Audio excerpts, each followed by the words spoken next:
The Sunday dinner started like all the others, with my father praising my sister Sarah while I sat at the far end of the table, practically invisible. It was March 15, 2024. 3:47 p.m. I remember the exact time because I was checking my phone, hoping for an excuse to leave early. I should have trusted that instinct. My entire extended family had gathered at my parents' house in Westchester. All 23 of them. Aunts, uncles, cousins, grandparents. The dining room was packed, the air thick with the smell of my mother's pot roast and the sound of overlapping conversations. Sarah sat at my father's right hand, her engagement ring catching the light every time she moved. A massive 3-carat diamond that her fiancé Marcus Thornton had given her 6 months ago. Marcus Thornton, whose father happened to be Senator Richard Thornton of New York. My father hadn't stopped talking about it since the engagement. Sarah's marrying into one of the most prominent families in the state, he announced for probably the 15th time that afternoon, his voice carrying over all other conversations. Senator Thornton himself will be at the wedding. Can you imagine? A United States senator at our family wedding. My mother beamed. We're so proud of you, sweetheart.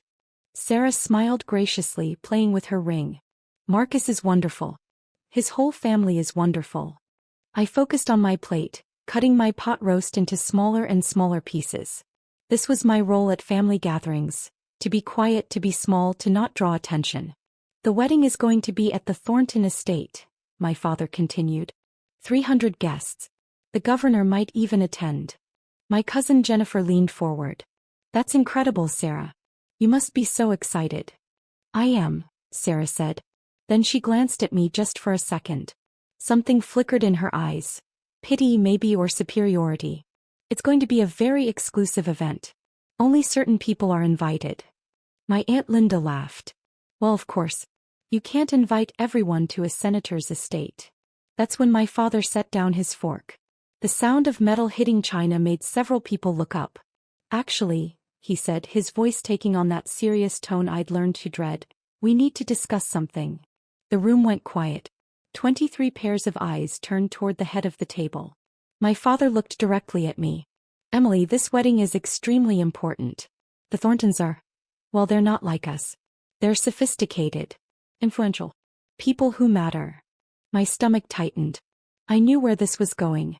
What your father is trying to say, my mother interjected, her voice gentle but firm, is that we need to make the right impression. Sarah's future depends on it. And frankly, my father said, leaning back in his chair, you would be out of place. The words hung in the air. No one spoke. No one moved. I felt my face flush hot. I'm sorry. You're still renting that tiny apartment in Queens, my father said, his tone matter-of-fact as if he were discussing the weather. You drive a 10-year-old Honda. You work at, what is it you do again? Some hospital job. I'm a doctor, I said quietly.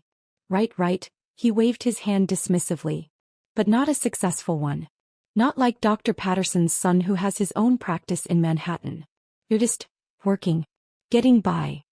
Sarah shifted uncomfortably in her seat. Dad. No, she needs to hear this, he interrupted. Emily, your sister is marrying into American royalty. Do you understand what that means? Senator Thornton knows the president. He has dinner with CEOs of Fortune 500 companies. His social circle includes people you see on television. And you think I would embarrass you, I said, my voice barely above a whisper. Not intentionally, my mother said quickly. But sweetheart, you have to understand. These people will be evaluating everything. How we dress, how we speak, what we do for a living. They'll be judging whether Sarah comes from the right kind of family. My father nodded.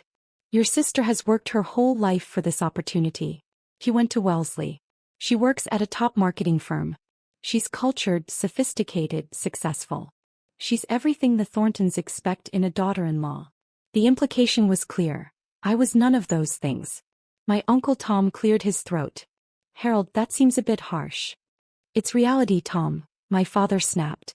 This is Sarah's one chance at a life of significance. I won't let anyone jeopardize that. Not even family. He turned back to me. You understand, don't you, Emily? This isn't personal. It's just practical. I looked around the table. My mother avoided my eyes. Sarah stared at her plate. My grandmother looked uncomfortable but said nothing. My cousins, aunts, uncles, everyone found something else to look at. No one defended me. Not one person. So I'm not invited to my own sister's wedding, I said. It's better this way, my father said. You'd feel out of place anyway. All those successful people, all that wealth and power. You'd be uncomfortable. Plus, Sarah finally spoke up, her voice small. Marcus's family is very particular about the guest list. They want to know everyone who attends. And when they asked about you, I didn't really know what to say. I mean, what do you even do exactly? Something inside me cracked. I'm a pediatric cardiac surgeon. My father frowned. What? I'm a pediatric cardiac surgeon at Mount Sinai, I repeated louder this time. I operate on children's hearts. I save lives. That's what I do. Oh, don't exaggerate, my mother said, laughing nervously. You're a doctor, yes, but I'm the chief of pediatric cardiac surgery, I said, my voice steady now. I've performed over 2,400 successful surgeries. I'm published in the New England Journal of Medicine. I lecture at Columbia. I make $847,000 a year. The room was dead silent. My father stared at me. That's impossible. Why would I lie? Because you've never mentioned any of this, Sarah said, her voice rising. You always say you work at a hospital when we ask. You never said you were some big important surgeon. You never asked, I said simply. You asked what I did and I told you I worked at a hospital. Which is true. You assumed the rest. My father's face was turning red. If you're so successful, why do you live in a tiny apartment? Why do you drive that old car? Because I don't care about impressing people, I said. I live in Queens because it's close to the hospital. I drive an old car because it gets me where I need to go. I spend my money on things that matter. I donate to children's charities, I fund medical research, I pay off my students' loans. I don't believe you, my father said flatly. I reached for my phone, pulled up my hospital ID and slid it across the table. Dr. Emily Chin, Chief of Pediatric Cardiac Surgery. He stared at it. My mother leaned over to look. Sarah grabbed it from his hands, her face going pale. This doesn't change anything, my father said, pushing the phone back toward me. Even if this is true, you've spent years making us think you were nobody. You let us believe you were a failure. What kind of person does that? The kind who wanted to see if her family loved her for who she was, not what she accomplished, I said. That's manipulative, Sarah hissed. No, I said, standing up. What's manipulative is uninviting your sister from your wedding because she doesn't fit your new image. I looked around the table one more time. 23 faces staring back at me. Some shocked, some confused, some angry. Not one looked apologetic. Enjoy the wedding, I said. I hope it's everything you wanted.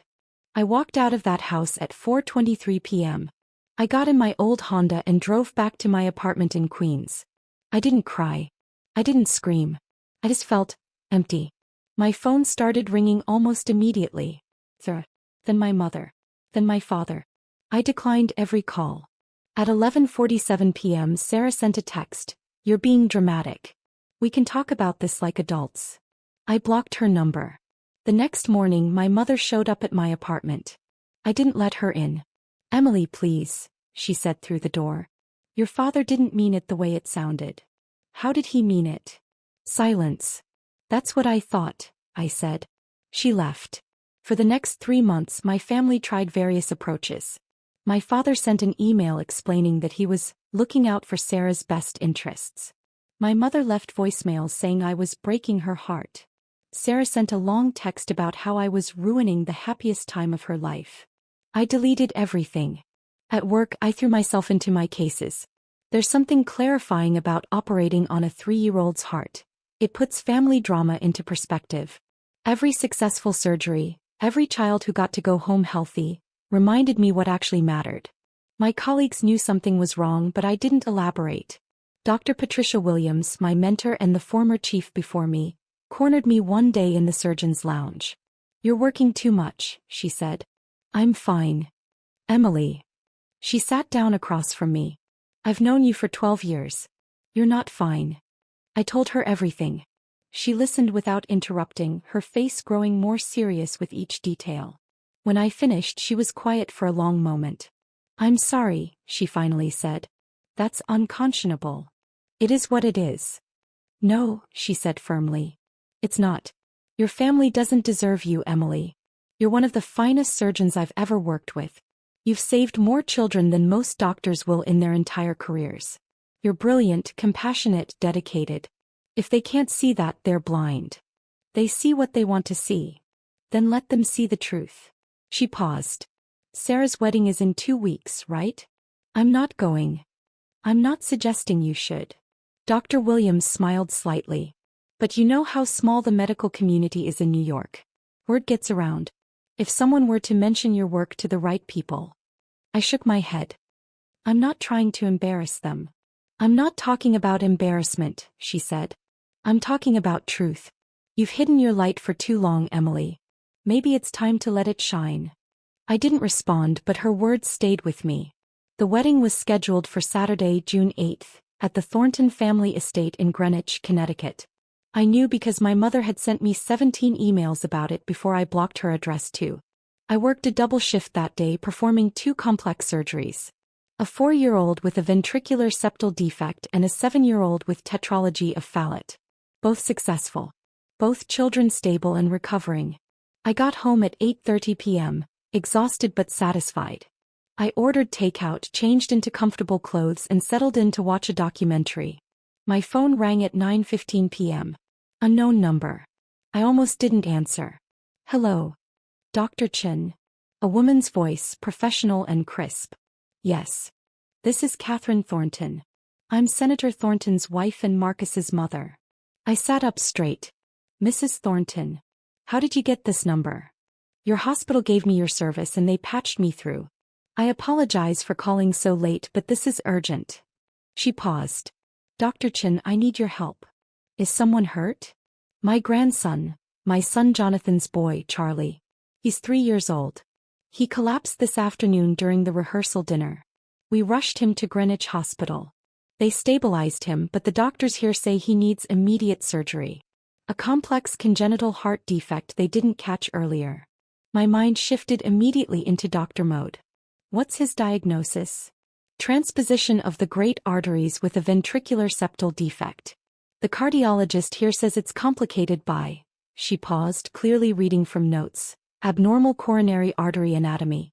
Dr. Chin, they said he needs the best pediatric cardiac surgeon in the tri-state area. When I called Mount Sinai, they said that's you. Where is he now? Still at Greenwich Hospital. But we can have him transported to Mount Sinai within the hour if you can operate. Dr. Chin, please. He's my grandson. He's 3 years old. The doctors here don't think they can handle this surgery. I closed my eyes. A 3-year-old with TGA and VSD with coronary complications. It was exactly the kind of case I specialized in. Complex, high risk, requiring extreme precision. I'll meet you at Mount Sinai, I said. Have them transport him immediately. Tell them to call ahead and ask for my team. I'll be there in 45 minutes. Thank you, she breathed. Thank you so much, Dr. Chin. I hung up and immediately called my surgical team. Then I threw on clothes, grabbed my keys and raced to the hospital. Charlie Thornton arrived at Mount Sinai at 10:38 p.m. I was already scrubbed and reviewing his scans. The coronary anatomy was worse than I'd thought. Both arteries originated from the wrong sinus, which would make the arterial switch operation significantly more complicated. But it was doable. Difficult but doable. Catherine Thornton met me outside the surgical prep area. She was an elegant woman in her 60s, wearing what was clearly an expensive dress from the rehearsal dinner. Her makeup was smudged from crying. Dr. Chin, I can't thank you enough. She stopped mid-sentence, staring at me. I'm sorry, you look familiar. Have we met? I don't think so, I said. She shook her head. I could have sworn. Well, never mind. Please tell me about my grandson. I explained the surgery, the risks, the expected recovery. She listened intently, asking intelligent questions. This was a woman used to making important decisions. How long will it take? She asked. 4 to 6 hours. It's delicate work. But you can do it. It wasn't a question. But I answered anyway. I've done this operation 127 times. I haven't lost a patient yet. He squeezed my hand. Then I trust you completely. The surgery began at 11:42 p.m. My team was phenomenal. Dr. Ranjit Patel on anesthesia, Dr. Amanda Foster assisting, Nurse Margaret O'Brien running the OR like a well-oiled machine. The arterial switch went smoothly despite the unusual coronary anatomy. I carefully detached the great arteries, switched them and reconnected them to their proper ventricles. Then I repaired the VSD and reimplanted the coronary arteries in their correct positions. Every stitch had to be perfect. One mistake and this child could die on my table. At 4:17 a.m., I placed the final suture. Closing, I announced. By 5:30 a.m., Charlie was stable and being moved to pediatric cardiac ICU. I found Catherine Thornton in the waiting room, along with Senator Thornton himself and their son Jonathan, Charlie's father. All three looked exhausted and terrified. "He's going to be fine," I said immediately. Catherine burst into tears. Jonathan grabbed his father's shoulder, his own eyes filling. Senator Thornton, a man I'd seen on television countless times, always poised and commanding, looked like he might collapse from relief. "The surgery was successful," I continued. "His heart is functioning normally. Barring any complications, he should make a full recovery." "Can we see him?" Catherine asked. "Soon. He's still unconscious, but you can sit with him in the ICU. A nurse will take you up." "Dr. Chin," Senator Thornton said, his voice rough with emotion. "You saved my grandson's life. I don't know how to thank you." "No thanks necessary, Senator. It's my job." "No," he said firmly. "This was more than a job. You left whatever you were doing on a Saturday night, came in on your day off and spent 6 hours saving a child you'd never met. That's not just a job. That's a calling." I smiled slightly. "I love what I do." Catherine took my hands. "You must come to the wedding today. Please. I insist." I froze. "The wedding? My son Marcus is getting married this afternoon at our estate," she said. "It's the least we can do after what you've done for us. Please say you'll come. I'd be honored to have you there." "I really don't think." "Please," Senator Thornton added. "It would mean a great deal to us." I thought about saying no. I thought about going home, getting some sleep, forgetting any of this had happened. But something in me, something tired of hiding, tired of being invisible, tired of being called worthless, said yes. "What time?" I asked. "The ceremony is at 4 o'clock. But there's a rehearsal dinner at noon that we had to postpone because of Charlie. We're doing it this morning instead, a brunch at 10 o'clock. You're welcome to both, of course." "I'll try to make it," I said. I went home, showered and changed into the one nice dress I owned, a simple navy sheath I'd bought for medical conferences. Not fancy but appropriate. I did my makeup carefully, pulled my hair into a neat bun and drove to Greenwich.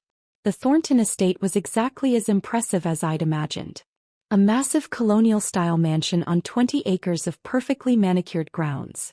A white tent had been set up on the lawn for the ceremony, and I could see workers rushing around making final preparations. I arrived at the rehearsal brunch at 10:47 a.m. A valet took my car. A staff member directed me to the terrace where brunch was being served.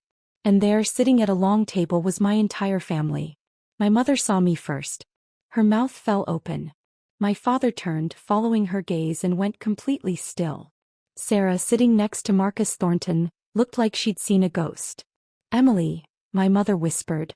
Before I could respond, Catherine Thornton swept over with Senator Thornton beside her.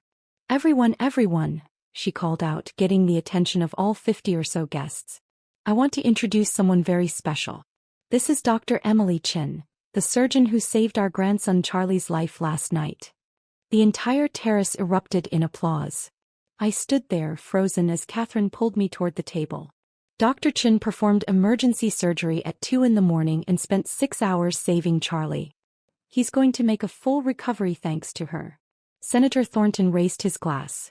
"To Dr. Chin, one of the finest surgeons in the country and a remarkable human being." "To Dr. Chin," everyone chorused. My father's face had gone from pale to bright red. My mother looked like she might faint. Sarah was gripping Marcus's arms so hard her knuckles were white. "Please sit with us," Catherine said, guiding me to the head table, right next to where my parents were sitting. I sat down. My father opened his mouth, then closed it. Then opened it again. "Emily," he finally managed. "What are you doing here?" Mrs. Thornton invited me, I said calmly. But how do you know the Thorntons? I told you, Catherine said, overhearing. She saved Charlie's life. My grandson had emergency heart surgery last night. Dr. Chin is the chief of pediatric cardiac surgery at Mount Sinai. My mother made a small choking sound. Marcus turned to Sarah. Your sister is Dr. Emily Chin? The Dr. Emily Chin. Sarah nodded mutely. Honey, Marcus said, his voice confused. Why didn't you mention your sister is one of the most renowned pediatric cardiac surgeons in New York? My father's been trying to get a meeting with her for months. She's advised on healthcare policy, she's revolutionized surgical techniques. I didn't know, Sarah whispered. How could you not know your own sister is famous? Marcus asked.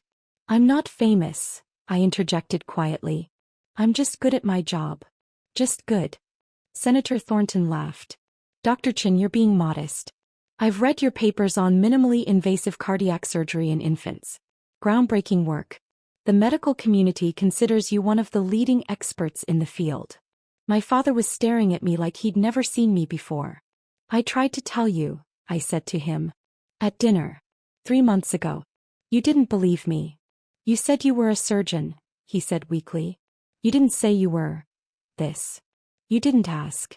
Jonathan Thornton, Charlie's father, came over then with his phone. Dr. Chin, I just texted my wife a photo of you. She wants to thank you personally when she wakes up. She's been sitting with Charlie all night. No need, I said. I'm just glad he's doing well. Charlie's alive because of you, Jonathan said, his voice thick. My son gets to grow up because you were willing to drop everything on a Saturday night. Our family owes you a debt we can never repay. He pulled me into a tight hug. Over his shoulder I could see my family watching. My mother's eyes were filled with tears. My father looked like he'd been punched in the stomach. Sarah was whispering urgently to Marcus. The brunch continued. I tried to eat, but people kept coming up to thank me, to ask about my work, to tell me about their own family members with heart conditions. Catherine introduced me to what felt like every guest, each time repeating the story of Charlie's surgery. My family said nothing. They sat there watching as the Thorntons and their guests treated me like an honored hero. At one point my father tried to approach me. Emily, we need to talk. Not now, I said quietly. But. Not now, Dad. He retreated. The wedding ceremony at 4 o'clock was beautiful. Marcus and Sarah exchanged vows under the white tent while 300 guests watched. Sarah looked stunning in her Vera Wang gown. Marcus looked happy. I sat in the 5th row, next to a state assemblyman and a federal judge. My family sat in the 2nd row, but I could feel them glancing back at me throughout the ceremony. At the reception, Catherine insisted I sit at the family table. You saved Charlie's life, she said. Your family now. So I sat at the head table next to Senator Thornton, while my parents and extended family sat at table 7. During dinner the senator leaned over. I have to ask, Dr. Chin. Your family seems surprised by your presence. We're not very close, I said carefully. He studied me for a moment. I see. Well, their loss is our gain. I meant what I said about wanting to meet with you. I'm working on healthcare legislation, specifically regarding pediatric cardiac care accessibility. I'd love your input. I'd be happy to help, Senator. Please call me Richard. At 8:30 p.m., as the reception was in full swing, my mother finally cornered me near the dessert table. Emily, please. We need to talk. About what? About everything. About what your father said. About the wedding. About, she gestured helplessly. All of this. What do you want me to say, Mom? I want you to forgive us, she said, tears running down her face. We made a terrible mistake. We didn't know. You didn't want to know, I interrupted. I tried to tell you. At that dinner. I told you I was a cardiac surgeon. Dad said I was exaggerating. You laughed. We didn't understand. You didn't care to understand. I wasn't good enough for Sarah's wedding because I didn't fit your image. Because I drove an old car and lived in Queens. You judged me based on appearances, not on who I actually am. We're sorry, she sobbed. Are you sorry for what you did? Or are you sorry that you were wrong? She didn't answer. That's what I thought, I said. My father appeared then, his face drawn. Emily, your mother's right. We made a mistake. A terrible mistake. But you have to understand. I don't have to understand anything, I said. You called me worthless. In front of the entire family. You said I would embarrass Sarah. You uninvited me from my own sister's wedding because you were ashamed of me. We didn't know you were successful, he said desperately. Would it have mattered if I wasn't? I asked. If I was just a regular doctor making a regular salary living a regular life, would that make me worthless? Would that justify excluding me? He opened his mouth but no words came out. You taught me that my value as a person depends on what I achieve, how much money I make, who I know. You taught me that love is conditional. That family is conditional. I paused. Well, congratulations. I learned the lesson. Emily, please. I need to go, I said. I have a patient to check on. I walked away from them through the reception, past the dancing guests and the elaborate flower arrangements and the ice sculpture in the shape of two swans. I found Catherine and thanked her for her hospitality. I congratulated Marcus and Sarah, who barely managed to speak to me. And then I left. I drove back to Mount Sinai and checked on Charlie. He was awake, groggy but stable. His parents were there, exhausted but grateful. How are you feeling, buddy? I asked Charlie. He gave me a weak thumbs up. You're a tough kid, I said. You're going to be just fine. His mother, Amanda, took my hand. Thank you, Dr. Chen. Thank you for giving me back my son. You're welcome. That's the thing about my job. At the end of the day, I know I've made a difference. A real, tangible difference in the world. I save lives. I give parents their children back. I give children their futures back. My family could never understand that because they measure success in dollar signs and social status and appearances. They didn't see my value because I didn't advertise it. I didn't wear expensive clothes or drive a luxury car or name drop at parties. I just did my job. I saved lives. And that was enough for me. Over the next week, my phone wouldn't stop ringing. My father called 47 times. My mother called 53 times. Sarah called 31 times. Various aunts, uncles and cousins called another 60+ times combined. I didn't answer. They sent emails, text messages, even letters delivered to my apartment building. All saying the same thing: we're sorry. We made a mistake. Please forgive us. Please come back to the family. Some were genuine.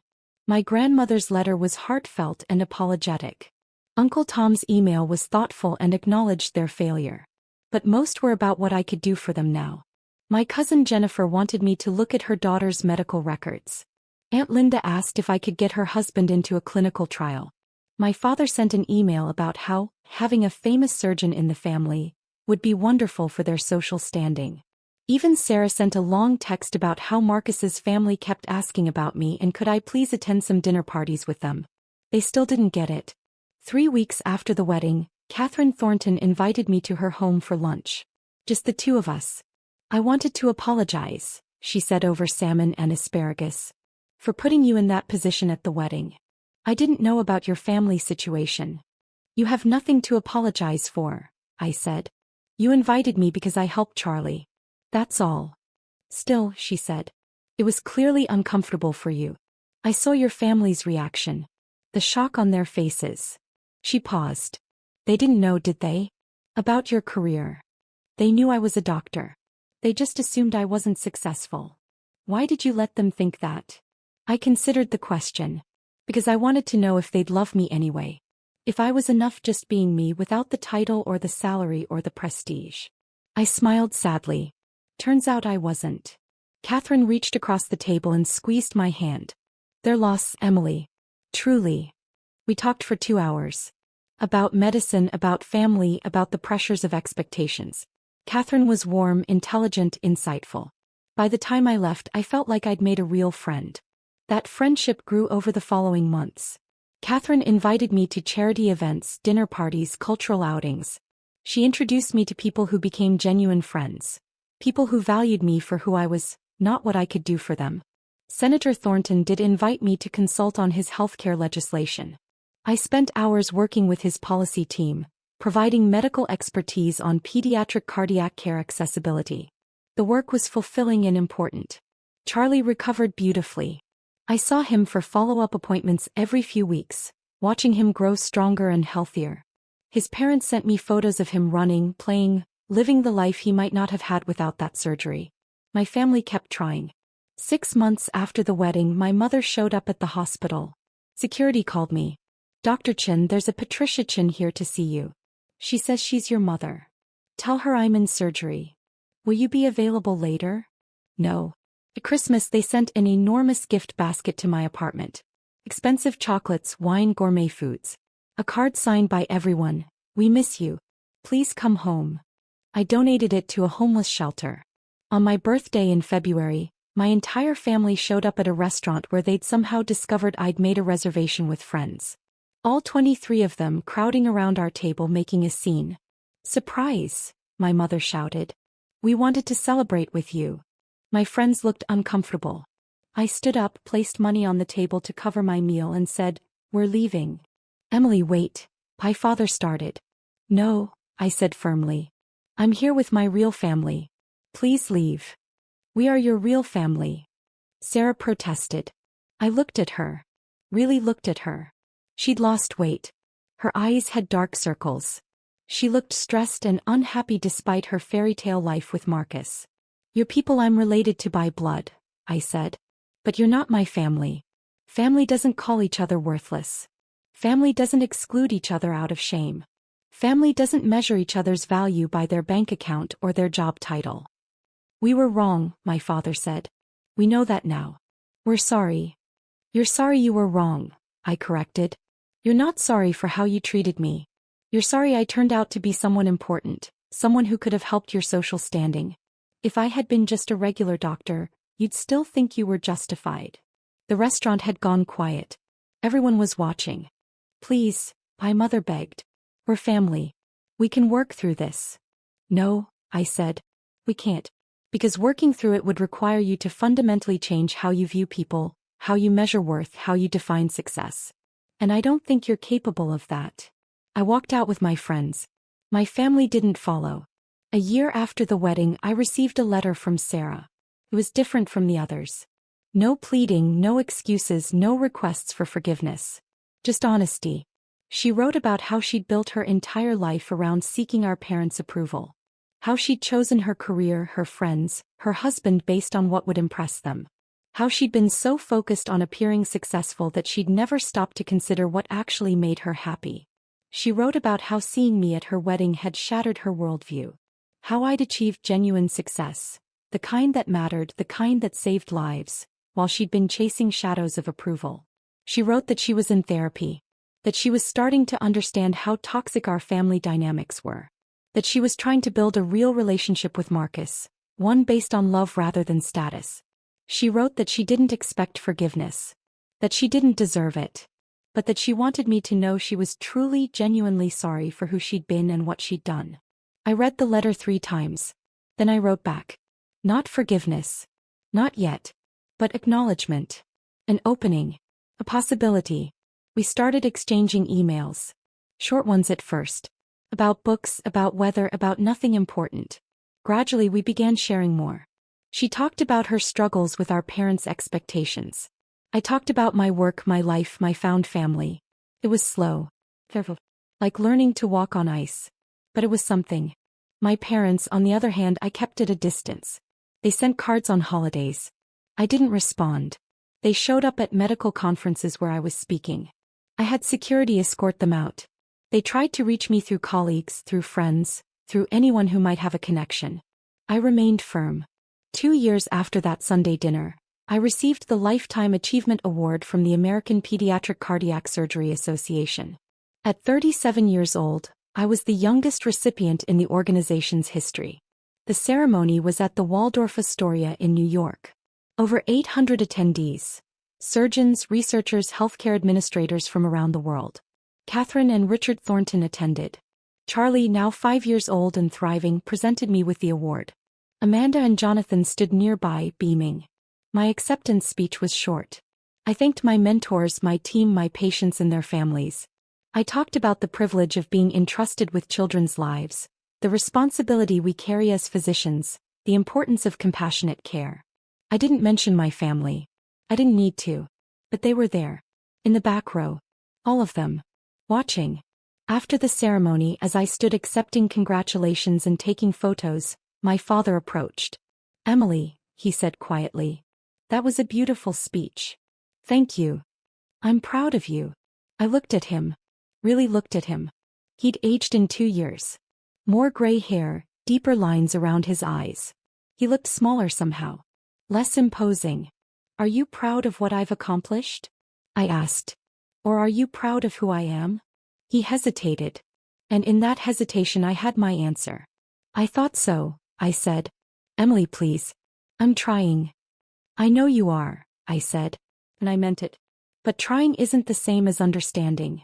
You're proud of Dr. Emily Chin, the award winner, the famous surgeon, the person who knows senators. You're not proud of Emily, your daughter, who was always worthy of love regardless of her achievements." "I do love you," he said, his voice breaking. "Maybe," I said. "In your way. But it's not enough. Not anymore." I walked away. Sarah caught me at the elevator. We'd been emailing regularly by then, meeting occasionally for coffee. Our relationship was still fragile, still rebuilding, but it was real. "Congratulations," she said, hugging me. "You deserve this." "Thank you."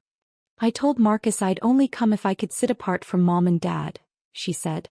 "I needed to be here for you, not for them. That meant more to me than the award." "I'm glad you came," I said. We rode the elevator down together, talking about her new job. She'd quit the marketing firm and started working for a nonprofit. The pay was less, but she seemed happier. Outside, Catherine and Richard were waiting with Charlie. "Dr. Chin," Charlie shouted, running over. He was healthy, energetic, a normal 5-year-old with a bright future. "Hey buddy," I said, scooping him up. "Did you like the party?" "The cake was good," he said seriously. "Can I have another piece?" Everyone laughed. That night I went home to my apartment in Queens. The same apartment I'd lived in for years. I'd thought about moving, about getting something bigger, fancier. But I liked it here. It was close to the hospital. It was home. I changed into comfortable clothes, made tea, and sat by the window looking out at the city. My phone buzzed. A text from Dr. Williams. "Congratulations, Dr. Chin. Well deserved. See you Monday for that HLGS case. Cheese. Hypoplastic left heart syndrome. A complex 3-stage surgery performed over the course of years. The family had specifically requested me." I texted back, "Wouldn't miss it. That's the thing about my life now. It's full. Not with people who claim to love me because of what I've achieved, but with people who value me for who I am. My colleagues who respect my skill but also know I ugly cry at sad movies. My friends who call me at 2 a.m. when they need someone to talk to. My patients' families who trust me with their most precious treasures. Sarah's slowly becoming a real sister rather than a competitor. Catherine, who became the mother figure I'd always needed. Charlie, who reminded me why I do what I do. This is my family now. Family I chose. Family that chose me back. As for my parents, they still try. Cards on birthdays. Invitations to dinner. Requests to talk things through. I don't hate them. I don't even resent them anymore. I've simply accepted that they are who they are and I am who I am, and sometimes those two things don't align. Maybe someday we'll rebuild something. Maybe we won't. But I'm okay either way. Because I finally learned the lesson they tried to teach me, just not in the way they intended. My worth doesn't depend on their approval. It never did. I'm Dr. Emily Chin. I save children's lives. I advance medical science. I make a difference in the world. And that's enough. That's more than enough.